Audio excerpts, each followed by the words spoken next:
Halo teman-teman, perkenalkan nama saya Dita Jawa dari kelas 2 MF dengan MPM 2214101187. Nah, di sini saya akan menjelaskan tentang filsafat Pancasila, yaitu untuk memenuhi tugas perkuliahan saya, yaitu tentang kewarganegaraan.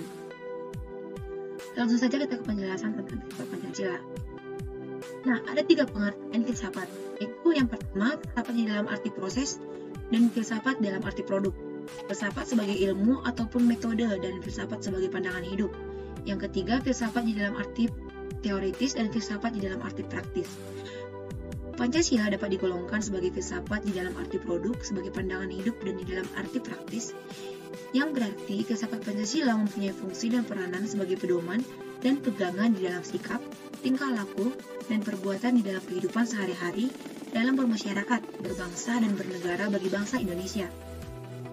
Nah, adapun pengertian filsafat Pancasila yaitu yang pertama, bahwasanya Pancasila sebagai filsafat mengandung pandangan, nilai, dan pemikiran yang dapat menjadi substansi dan isi pembentukan ideologi Pancasila.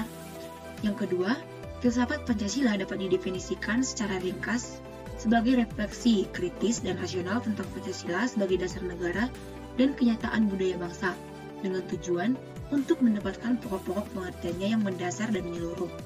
Nah, selanjutnya, Pancasila dikatakan sebagai filsafat karena Pancasila merupakan hasil perenungan jiwa yang mendalam yang dilakukan oleh the founding father kita, yang dituangkan di dalam suatu sistem. Dan selanjutnya, filsafat Pancasila memberi pengetahuan dan pengertian ilmiah, yaitu tentang hakikat dari Pancasila. Nah, ada perbedaan Pancasila di dalam filsafat dengan filsafat lain ialah bahwasanya Pancasila sebagai sistem filsafat memiliki ciri khas yang berbeda dengan sistem-sistem filsafat lainnya, seperti materialisme, idealisme, rasionalisme, liberalisme, komunisme, dan sebagainya. Sila-sila Pancasila yang merupakan sistem filsafat pada hakikatnya merupakan suatu kesatuan organis. Artinya, antara sila-sila Pancasila itu saling berkaitan, saling berhubungan, bahkan saling mengkualifikasi. Pemikiran dasar yang terkandung di dalam Pancasila yaitu pemikiran tentang manusia yang berhubungan dengan Tuhan, dengan diri sendiri, dengan sesama, dengan masyarakat bangsa yang nilai-nilai itu dimiliki oleh bangsa Indonesia. Selanjutnya, yang dimaksud sistem ialah suatu kesatuan bagian-bagian yang saling berhubungan, saling bekerjasama untuk tujuan tertentu, dan secara keseluruhan merupakan suatu kesatuan yang utuh.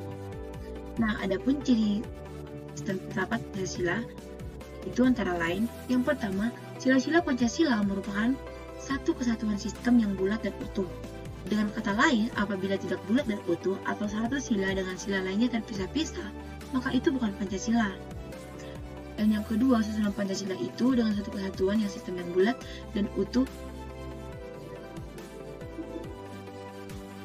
Selanjutnya, Pancasila sebagai ideologi bangsa.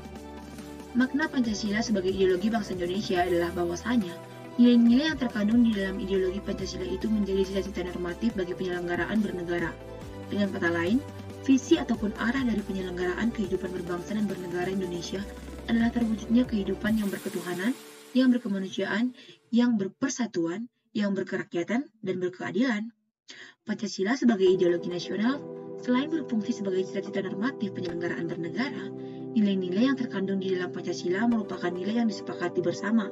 Karena itu juga berfungsi sebagai sarana pemersatu masyarakat yang dapat mempersatukan berbagai golongan masyarakat di Indonesia. Nah, adapun implementasi filsafat Pancasila di dalam kewarganegaraan yang pertama ialah implementasi di dalam program politik harus mengarah pada kokohnya Pancasila sebagai dasar negara, utuh dan kuatnya negara kesatuan Republik Indonesia yang berpemerintahan presidensial dan bersemboyan Bhinneka Tunggal Ika. Mengkualifikasikan budaya demokrasi, kerakyatan yang dipimpin oleh hikmat kebijaksanaan dalam permusyawaratan perwakilan dalam negara kesatuan Republik Indonesia. Yang pun aspirasi rakyat dan segala perilaku politik harus menjamin tegaknya keselarasan dan kerukunan serta budi luhur. Dan pengambilan keputusan harus sejalan dengan konsep, prinsip, dan nilai yang terkandung di dalam Pancasila. Dengan implementasi filsafat Pancasila di dalam kewarganegaraan yang kedua ialah implementasi di dalam kehidupan demokrasi. Di mana yang pertama penyampaian pendapat, kedua pembuatan keputusan bersama, yang ada pengawasan pelaksanaan keputusan bersama. Selanjutnya, implementasi filsafat Pancasila di dalam kewarganegaraan. Yang ketiga ialah implementasi di dalam hak asasi manusia, di mana yang pertama, rumusan hak asasi manusia berdasarkan Pancasila dilandasi oleh pemahaman bahwasanya kehidupan manusia tidak terlepas dari kehubungan dengan Tuhan, sesama manusia, dan dengan lingkungannya. Yang kedua, hak asasi manusia meliputi hak hidup, hak berkeluarga, hak mengembangkan diri, hak berkeadilan, hak kemerdekaan, hak berkomunikasi, hak keamanan, dan hak kesejahteraan yang tidak boleh dirampas ataupun diabaikan oleh siapa. Pancasila memandang bahwa hak asasi manusia dan kewajiban asasi manusia bersumber dari ajaran agama, nilai moral universal, nilai budaya bangsa, serta pengalaman kehidupan politik nasional. Sekian penjelasan dari saya. Jika ada kesalahan, mohon maaf. Saya Dityanti Jawa, turut undur diri. Terima kasih.